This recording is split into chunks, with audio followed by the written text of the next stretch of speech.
Good morning student, class 8।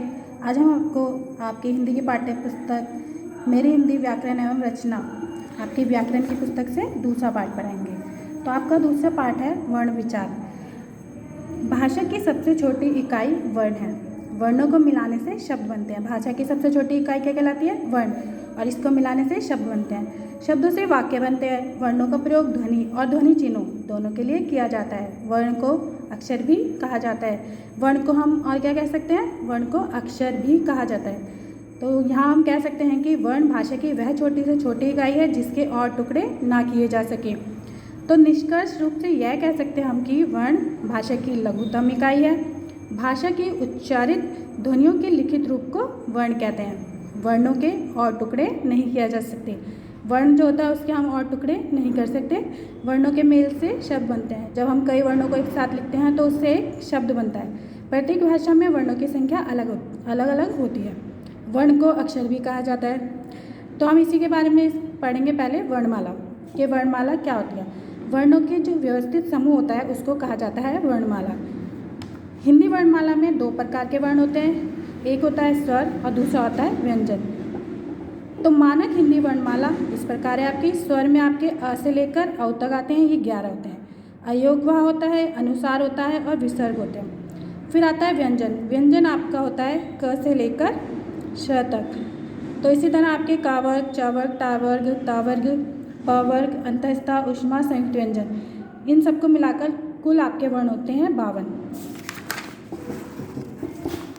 अब हम वर्णमाला के इन्हीं भेदों के बारे में और अधिक जानकारी प्राप्त करते हैं। तो पहला हमने पढ़ा था स्वर। अब स्वर के बारे में आप देखेंगे।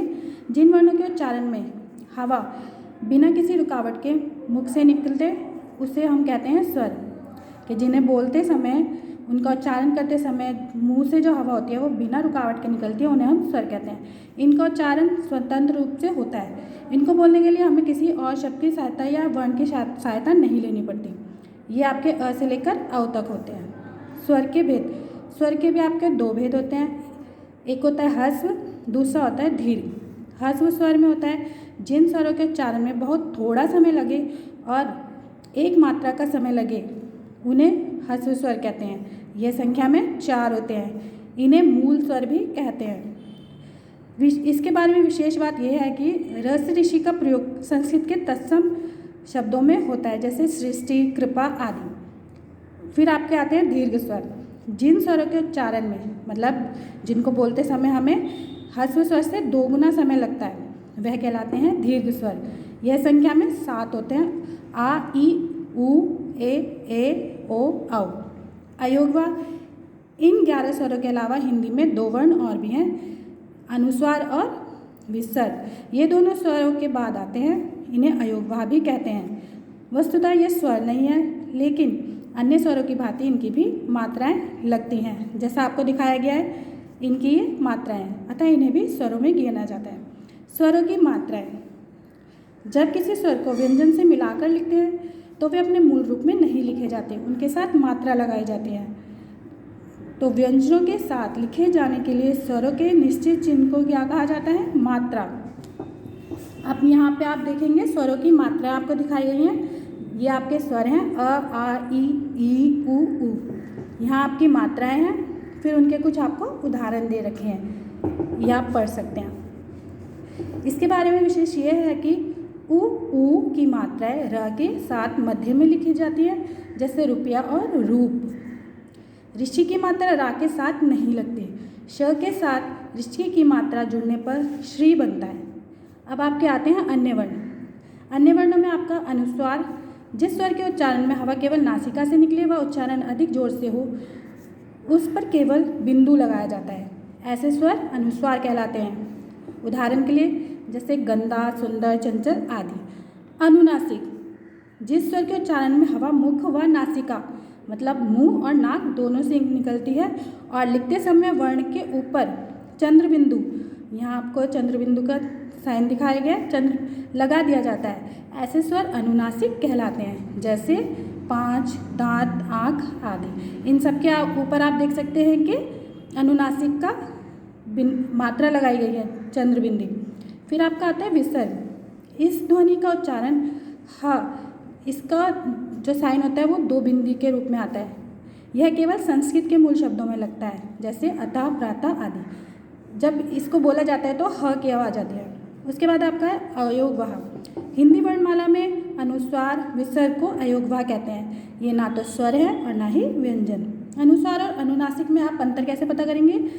इन दोनों का उच्चारण अलग अलग होता है। अनुस्वार में हवा नाक से निकलती है, जबकि अनुनासिक में हवा नाक व मुंह दोनों से निकलती है। अब आपके आते हैं व्यंजन। पहले जो हमने पढ़ा था वह था स्वर के बारे में, अब है व्यंजन। जिन वर्णों का उच्चारण करते समय हवा रुककर मुख से बाहर निकले तथा जिनके उच्चारण के लिए सदा स्वरों की सहायता ली जाए वे व्यंजन कहलाते हैं। ये स्वतंत्र ध्वनियाँ नहीं हैं, जैसे क जमा में अ। क को बोलने के लिए हमें अ स्वर की सहायता लेनी पड़ी, तो यहाँ पे व्यंजन और स्वर है, तो मिलकर बनता है आपका क। व्यंजन के भेद। व्यंजन के 3 भेद होते हैं। एक होता है स्पर्श, ऊष्मा और अंतःस्था। स्पर्श व्यंजन में क्या होता है? जिन वर्णों को बोलते समय जीवा मुख के किसी न किसी भाग को स्पर्श करती है उन्हें हम स्पर्श व्यंजन कहते हैं।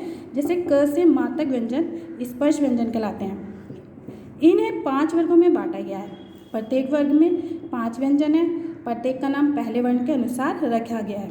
जैसे आपको यहाँ पे तालिका दिखाई गई है, क वर्ग, च वर्ग, ट वर्ग, ट वर्ग और पा वर्ग। और इन सभी को बोलने का उच्चारण स्थान अलग अलग होता है। जिस तरह से का वर्ग के होते हैं उनका कंठ होता है उच्चारण स्थान, च वर्ग में तालु, ट वर्ग में मूर्धा, त वर्ग में दंत और प वर्ग में ओष्ठ। उसके बाद आता है आपका अंतःस्थ व्यंजन।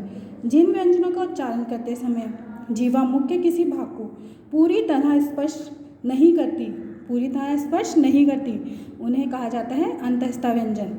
ये संख्या में 4 होते हैं। स्वर व व्यंजन के बीच में होने के कारण इन्हें अंतःस्थ व्यंजन कहा जाता है। आपके ये उदाहरण दे रखे हैं य, र, ल, व। फिर है आपका ऊष्मा व्यंजन। जिन वर्णों के उच्चारण में मुख में वायु के तेज गति से रगड़ खाने के कारण ऊष्मा उत्पन्न होती है उसे हम ऊष्मा व्यंजन कहलाते हैं। ये संख्या में 4 होते हैं। यहाँ आपके 4 ऊष्मा व्यंजन दिए गए हैं। उसके बाद आपका आता है संयुक्त व्यंजन। संयुक्त व्यंजन जैसे आपको नाम से पता चलता है कि 2 भिन्न व्यंजनों का परस्पर संयोगी संयुक्त व्यंजन कहलाता है। ये मुख्य रूप से 4 होते हैं। क और श मिलकर श बनता है। फिर त्र का उदाहरण है आपका, फिर ज्ञा का और श का। ये सभी जो 4 व्यंजन है आपके ये संयुक्त व्यंजन है। ये 2 व्यंजनों से मिलकर बने हैं।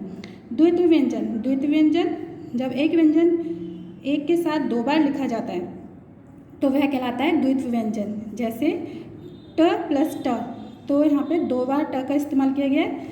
इसी तरह पक्का में 2 बार क का इस्तेमाल है। फिर लड्डू में भी 2 बार ड का। श्वास वायु की मात्रा के आधार पर व्यंजन के भेद। अल्प प्राण और महाप्राण। अल्प प्राण में क्या होता है? जिन व्यंजनों के उच्चारण में श्वास वायु की मात्रा कमज़ोर होती है उन्हें अल्प प्राण व्यंजन कहते हैं। यहाँ आपके अल्प प्राण व्यंजन दिखाए गए हैं। फिर है आपका महाप्राण। जिन व्यंजनों के उच्चारण में श्वास वायु अधिक मात्रा में व अधिक वेग से निकलती है, अधिक वेग से मतलब है अधिक तेजी से निकलती है, वे महाप्राण व्यंजन कहलाते हैं। जैसे ख, घ, छ, झ, ट और ह तक। फिर आपके यहाँ पे वर्ण तालिका दिखाई गई है स्वर की और व्यंजन की। स्वर में ह्रस्व और दीर्घ स्वर, व्यंजन में स्पर्श, अंतःस्थ, ऊष्मा और संयुक्त व्यंजन। अब आपका है वर्ण संयोग। वर्णों का परस्पर मेल ही वर्ण संयोग कहलाता है। जैसे अ जमा क जमा ल जमा अ क्या बना? अक्ल। वर्ण संयोग करते समय निम्नलिखित बातों का ध्यान करना चाहिए। पहला आपका है व्यंजनों के अंत में खड़ी रेखा अर्थात पाई वाले व्यंजन। खड़ी रेखा मतलब जैसे आपको ये पीछे इनकी लाइन दिखाई गई है, इन्हें पाई बोला जाता है। बिना पाई वाले व्यंजन जिनमें लाइन नहीं होती, जैसे छ, ट, ड, ढ, यहाँ पे आपको खड़ी पाई नहीं मिली, तो ये बिना पाई वाले व्यंजन है। फिर रा के अलग अलग रूप बताए गए हैं। रा से पूर्व कोई स्वर रहित व्यंजन होता है तो वह उसके पैरों में लगाया जाता है। जैसे च, क, फिर र। क के नीचे रा का इस्तेमाल किया गया है। इसी तरह ग्रह में ग के नीचे रा का इस्तेमाल किया है, वह रा जो है वो उसके पैरों में लगाया गया है। जब रा में कोई स्वर ना हो तो उससे अपने से आगे वाले वर्ण के ऊपर लगाया जाता है। जब उसमें कोई स्वर नहीं होता तो वह कहाँ लगाया जाता है? अपने आगे वाले वर्ण के ऊपर। जिस तरह से आपको दिखाया गया है पर्वत में व और र व के ऊपर र का इस्तेमाल किया गया है। इसी तरह आपका ट या डा के साथ अगर रा का इस्तेमाल किया जाता है तो वह उसके नीचे जुड़ता है। जैसे हम ट्रक लिखते हैं तो ट्रक में ट के नीचे रा का इस्तेमाल करते हैं। श के साथ रा का इस्तेमाल इस प्रकार लिखा जाता है, जैसे श प्लस में रा हो गया तो मिलकर वो श्र बन जाता है, जिस तरह से श्रीमान और श्रम। स तथा ता के साथ रा का प्रयोग संयोग इस प्रकार होता है, जैसे स जमा र स्र, त जमा र त्र। संज्ञा के साथ आने वाले विभक्ति चिन्हों को अलग लिखा जाता है तथा सर्वनाम के साथ आने वाले विभक्ति चिन्हों को मिलाकर लिखते हैं। जैसे लता ने कहा, उसने कहा, लता को पानी दो, उसको पानी दो। श्रुति मूलक य तथा वा का प्रयोग करते समय गई के स्थान पर गई तथा नई के स्थान पर नई शब्द का प्रयोग होगा। यही स्वीकृति मानक रूप है। अब है आपका वर्ण विच्छेद। वर्ण विच्छेद कहलाया जाता है जब शब्दों के वर्णों को हम अलग अलग करके